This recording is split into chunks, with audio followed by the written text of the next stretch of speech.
बिस्मिल्लाहिर्रहमानिर्रहीम। बोलते कालम के साथ मैं आमिर रज़ा ख़ान। और आज मुझे याद आ रहा है कि 11 और 13 मई को क्या हुआ था। शायद आप में से बहुत सारे नौजवानों को अंदाज़ा भी नहीं है कि जब मैं 1998 में जर्नलिज्म में नया आया था, नया तो नहीं, 2 साल हो गए थे मुझे आए हुए, तो अचानक पता चला कि 11 और 13 मई को भारत ने पोखरान में शक्ति 1, शक्ति 2 और शक्ति 3 नामी एटमी धमाके किए हैं। ये कुल मिलाकर 5 एटमी धमाके थे। खौफ की एक लहर जो थी सबके, मैं अभी वो वक्त याद करता हूँ तो मेरे रोंगटे जो हैं वो खड़े हो जाते हैं और एक झुरझरी सी आती है कि उस वक्त के हालात क्या थे, हम किस कदर डरे हुए थे।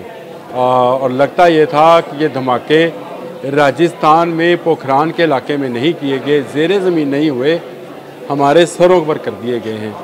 पाकिस्तान में हर शख्स एक दूसरे के साथ सवालिया नज़रों से बात कर रहा था, कोई बोल नहीं रहा था, हुकूमत खामोश थी, नवाज शरीफ साहब की हुकूमत थी। इस दौरान 14 मई को मुझे बाहर से हमारे एक अजीज़ का फ़ोन आता है। उन्होंने जो बात कही वो सुनने लायक थी। उन्होंने कहा कि जब से धमाके किए हैं यहाँ पर मौजूद भारतीय हमें देखकर गालियां निकालते हैं कि अब पाकिस्तान आज गया या कल गया। ऐसी सूरत हाल थी। पूरी दुनिया सिर्फ पाकिस्तान को समझाने पर थी। क्या अमेरिका, क्या यूरोप, सब ये कह रहे थे कि भारत ने जो हरकत की है इसका जवाब पाकिस्तान ना दे। बिल क्लिंटन साहब थे उस वक्त अमेरिकन सदर, और उन्होंने बेशुमार मरतबा नहीं 5 मरतबा फ़ोन किया। चले मैं बेशुमार का लफ्ज़ इसलिए इस्तेमाल नहीं करता, तादाद मुझे पता है। 5 मरतबा उन्होंने नवाज शरीफ को बराह रास्त फ़ोन किया और मना किया, और उन्हें ये लालच दिया कि पाकिस्तान के तमाम IMF कर्ज़ों को, वर्ल्ड बैंक के कर्ज़ों को माफ़ करने के लिए अमेरिका अपना करेगा, लेकिन पाकिस्तान एटमी धमाके मत करे।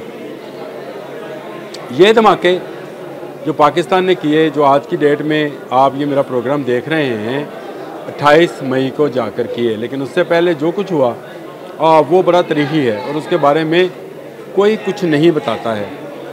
हुआ ये कि सऊदी अरब से एक वफ़द आया जिसकी क़यादत उस वहाँ के प्रिंस कर रहे थे और उनकी प्रिंसेस साथ थीं।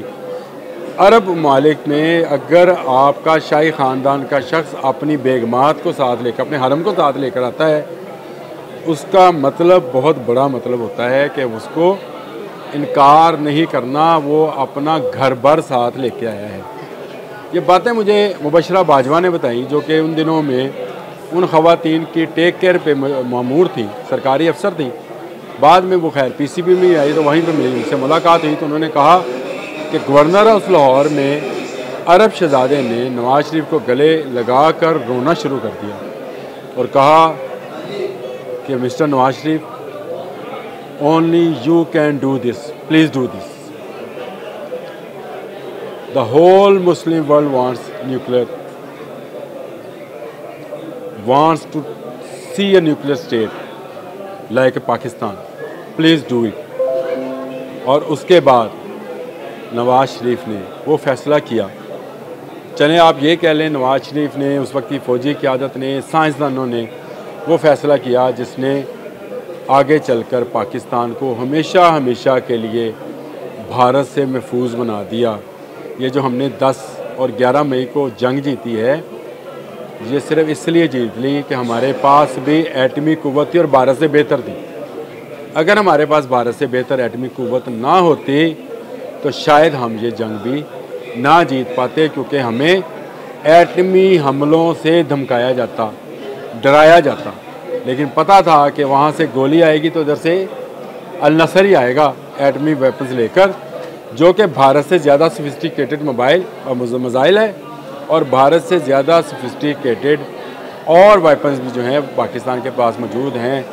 इसी ने इस जंग को बढ़ने नहीं दिया। डोनाल्ड ट्रंप बीच में कूद पड़ा, उसने भारत को माफ़ी दिलवा दी कि माफ़ कर दो, इससे गलती हो गई थी, आइंदा नहीं करेगा। लेकिन भारत शरारती बच्चा है, आइंदा भी करेगा। मेरे आज का वीडियो का मकसद आपको 28 मई के उस हसासियत का बताना था जिसमें हमने ये धमाके किए थे। अगर हम चाक़ी के मुकाम पर पहाड़ों के अंदर, वैसे बाय द वे दुनिया मानती है कि जिन्होंने समुंदर के अंदर किया उन्होंने समंदर में जुल्म किया, जिन्होंने ज़मीन ज़ेर ज़मीन किया जैसे भारत ने किया, उन्होंने ज़ेर ज़मीन चीज़ों को जो है वो जहरीला किया। लेकिन सबसे महफूज पाकिस्तानियों ने किया, जिन्होंने चागी के पहाड़ के अंदर पत्थरों के दरमियान में रखकर एक नहीं, दो नहीं, तीन नहीं, चार नहीं, पाँच नहीं, 6 एटमी धमाके किए। और ये एटमी धमाके कैसे किए गए, अमेरिका की नज़रों से कैसे ओझल रखा गया, कैसे वहाँ पर न्यूक्लियर रॉड्स पहुँचाए गए, कैसे वो बटन पहुँचाया गया, ये एक लंबी कहानी है जिस पर मुझे अभी नहीं जाना है। मुझे आपको ये बताना है कि हमें मुआवजा करना पड़ेगा कि इस वक्त भी भारत और पाकिस्तान के एटमी जो प्रोग्राम है उसमें क्या है। तो मैंने ये मुआवजा जब किया, लिखा, तो उसके मुताबिक पाकिस्तान ने 28 और 30 मई को 6 धमाके किए थे, भारत ने 11 और 13 मई को 5 धमाके किए थे। एटमी हथियारों का तमीना पाकिस्तान के पास 180 से ज़ायद न्यूक्लियर वॉरहेड हैं, जबकि भारत के पास 170 के करीब न्यूक्लियर वॉरहेड है। 160 से 170 के दरमियान न्यूक्लियर वॉरहेड हैं। और अगर फ़ौजी डॉक्ट्राइन का मुताला किया जाए तो पाकिस्तान की डॉक्ट्राइन पहले हमला करने की है, यानी उसको लिखा ये गया है फर्स्ट यूज़ एम्बिग्विटी, यानी पाकिस्तान इससे पहले कि उस पर हमला किया जाए वो हमला कर देगा। जबकि भारत में नो फर्स्ट यूज़ की पॉलिसी जो है उसको अपनाया गया है। पाकिस्तान के पास जो मिसाइल हैं जो एटमी वारहेड ले जा सकते हैं, गौरी, शाहीन, अब्दाली, नसर और अब फतेह भी आ गया है। और इसके अलावा बाबर है जो हम सबमरीन से और अपने बहरी जहाज़ों से लॉन्च कर सकते हैं, ये भी एटमी वारहेड ले जाने की सलाहियत रखता है। और हमारे पास इस वक्त J-10C है जिसमें हम एटमी मिसाइल जो हैं उनको ले जाया जा सकता है। और F-16 मौजूद है, J-35 के ऑर्डर हम कर चुके हैं, अगले साल के शुरू में ये हमारे पास आ जाएंगे। और इसके अलावा अगर कहा जाए तो उन्होंने कहा एटमी मवाद यूरेनियम HEU हाईली इनरिच, ज़्यादातर यूरेनियम है हमारे पास और अनरिच्ड है, और भारत के पास जो है वो प्लूटोनियम है। इसमें भी फ़र्क है। एटमी खिलाफ मुआहदा हमने भी दस्तखत नहीं किए, भारत ने भी नहीं किए, सच्ची बात करनी चाहिए। और सिविलियन न्यूक्लियर तावन ये हम चीन से साथ कर रहे हैं। वैसे हमने एटमी बिजली घर तो बहुत पुराना लगा रखा है खुशाब के इलाके में, और अब भी हम उससे बिजली बनाते हैं। तो अगर ये तकाबली जायज़ा लिया जाए तो पाकिस्तान इस वक्त एटमी सूरत हाल में भारत से एक कदम आगे है। अगर न्यूक्लियर वारहेड की बात की जाए तो वो ज़्यादा हैं, पाकिस्तान उसको लॉन्च करना चाहे तो उसके पास मिसाइल ज़्यादा हैं। उनके पास जो है वो पृथ्वी है और अग्नि है, 2 मिसाइल उनके पास हैं जी। अग्नि सीरीज़ है 1 to 5 और उसके बाद उनके पास पृथ्वी है, पृथ्वी मिसाइल। जबकि पाकिस्तान के पास मैंने आपको बताया शाहीन की 3 किस्में हैं और बहुत सारे एटमी हथियार पाकिस्तान रखता है। सोचिए आज पाकिस्तान को इस्लामी दुनिया की वाहिद एटमी क़ुव्वत होने का एजाज़ हासिल है। तो मेरी ये पेशगोई है कि यह वाहिद होने का एजाज़ जो है बहुत जल्द पाकिस्तान ख़ुद ही ख़त्म करने वाला है। ईरान के साथ हमारा जो मिलना है और ईरान के साथ जो हमारा दिफाई तावन है और ईरान के साथ जो हमारा मिलना है वो सिर्फ रवायती हथियारों के लिए नहीं है। मेरी ये पेशगोई है कि ये न्यूक्लियर हथियारों का तावन भी होगा और बहुत जल्द आप सुनेंगे कि ईरान भी एक न्यूक्लियर स्टेट या न्यूक्लियर वारहेड रखने वाला मुल्क बन गया है, क्योंकि हमारे दुश्मन जो हैं वो आपस में मिल चुके हैं। एक तरफ इसराइल और भारत का एका है तो अब दूसरी तरफ ईरान और पाकिस्तान का भी एका है, जिसमें तुर्की और चीन भी इनके साथ शामिल हैं।